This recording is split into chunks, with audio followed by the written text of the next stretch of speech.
This is the sermon I preached this morning. It's kind of conversational in tone, so I wasn't sure how well it would work just as a print thing. I've put it up anyway, but here's a video for those of you who missed it and kind of wanted it. It's not exactly the same as this morning, because obviously I'm here alone in my room, but I'll try to do it justice. We value feasting here at Holy Trinity. And I know that many of us are missing the soup and other goodies that have followed our Sunday gathering for so many years. We know, at least unconsciously here, the power of gathering over food. Thanksgiving is long past, but as I poked around the internet, as one does these days, looking for thoughts and texts on the theme of feast, I stumbled across this cheerful book on Amazon.com called This is the Feast. Here's the blurb.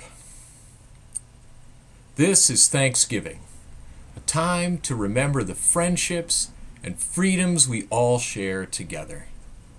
The Pilgrims embarked on their legendary Mayflower voyage in 1620 in search of religious freedom and a better life. The settlers were unprepared for the hardships they would face at the end of their journey, but with the help of their neighbor Indians, the Pilgrims survived the first year in their new world. Then, when their fall harvest was plentiful, the Pilgrims and the Indians joined together in a 3-day celebration, the first Thanksgiving. I actually felt ill as I read this.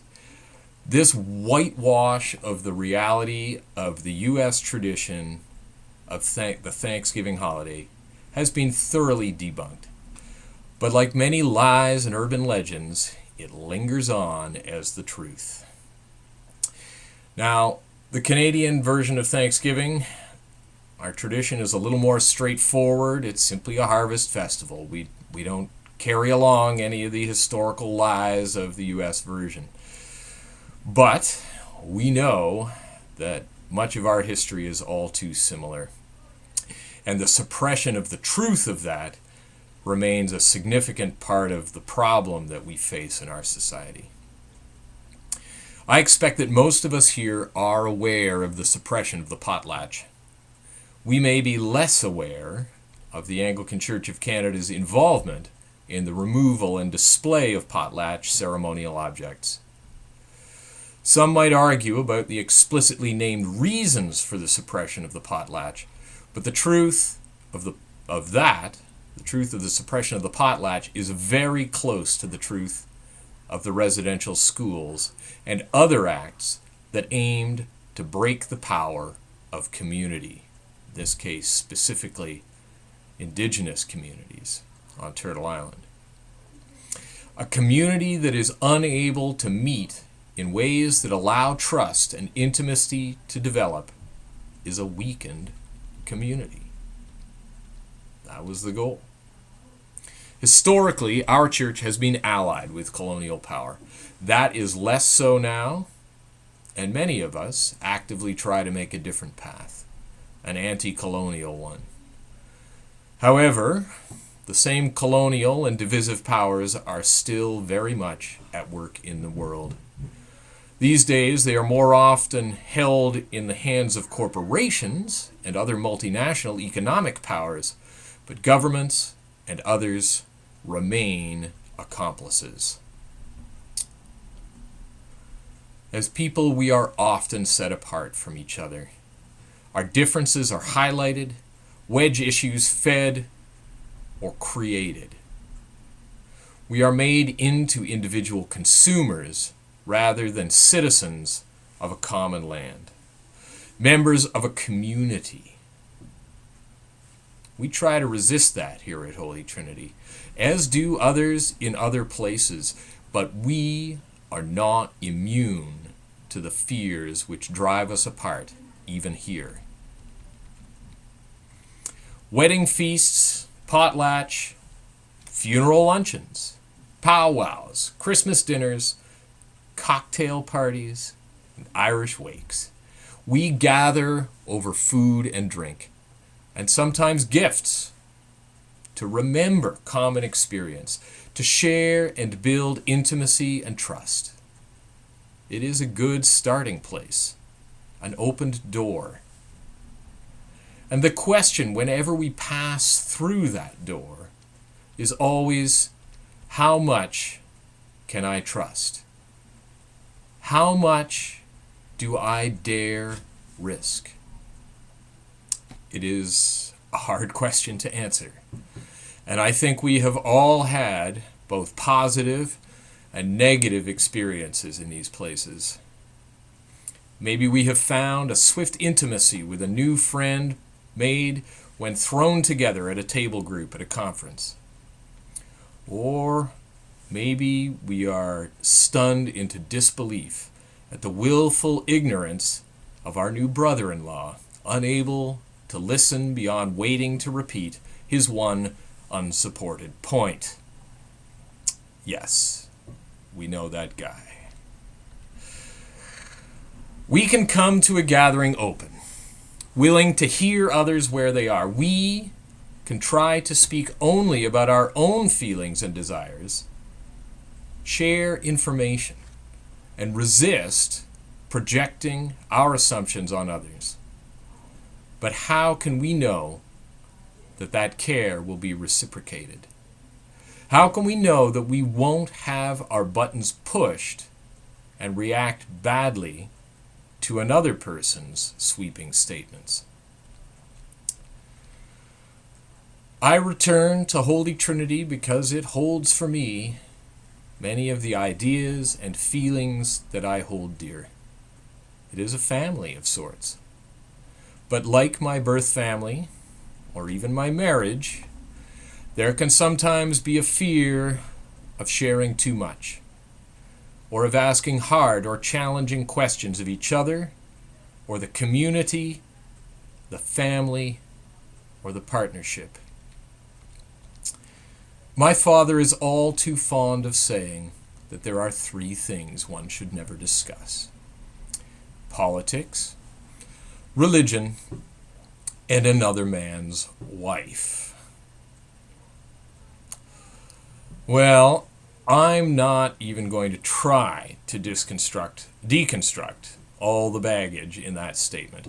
But the very reason that most people find talk of politics, faith, relationships, money, and sex so hard is that these are the things that are important in our lives. They are central pieces of who we are. And when we choose to avoid talk of the important aspects of our lives, we impose a distance on that relationship.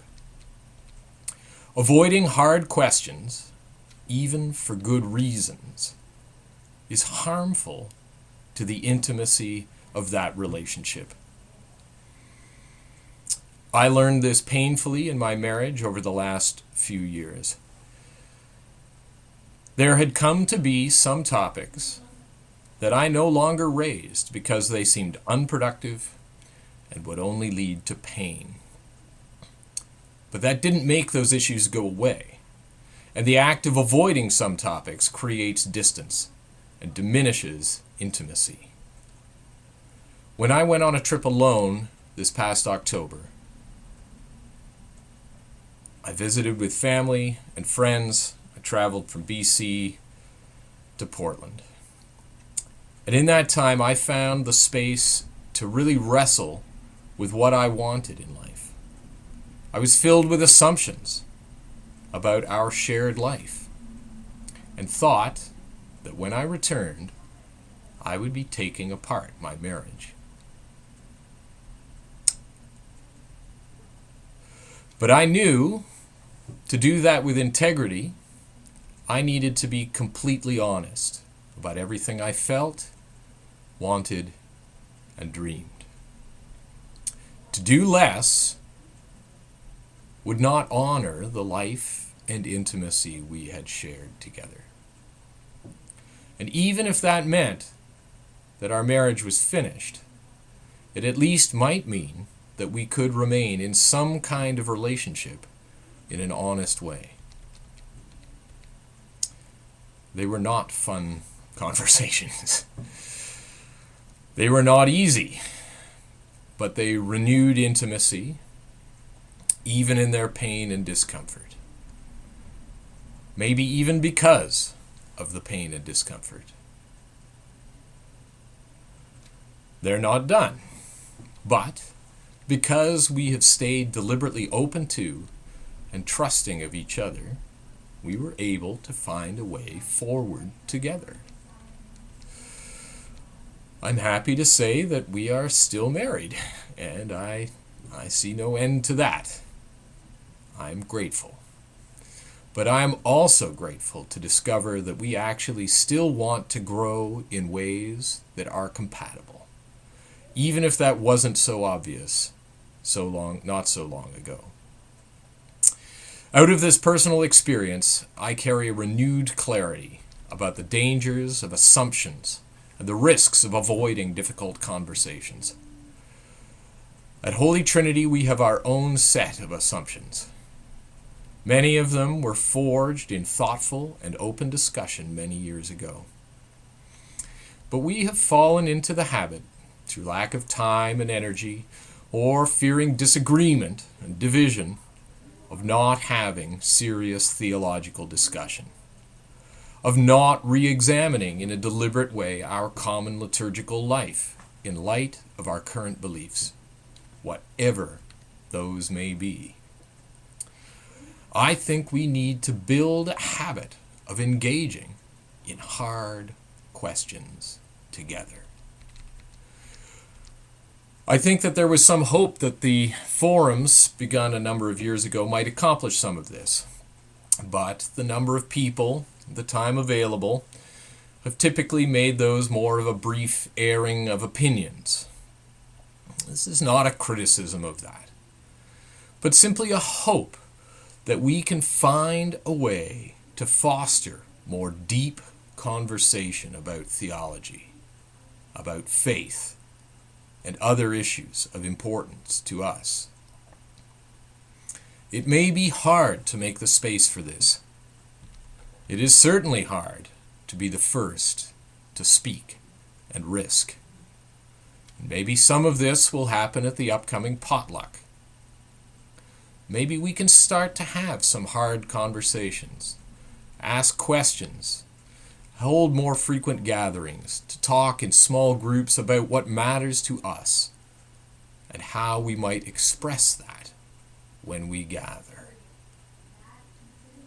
Let us feast regularly. Let us share boldly. Let us listen compassionately. Let us honor each other's risk. Let us renew the intimacy of this family.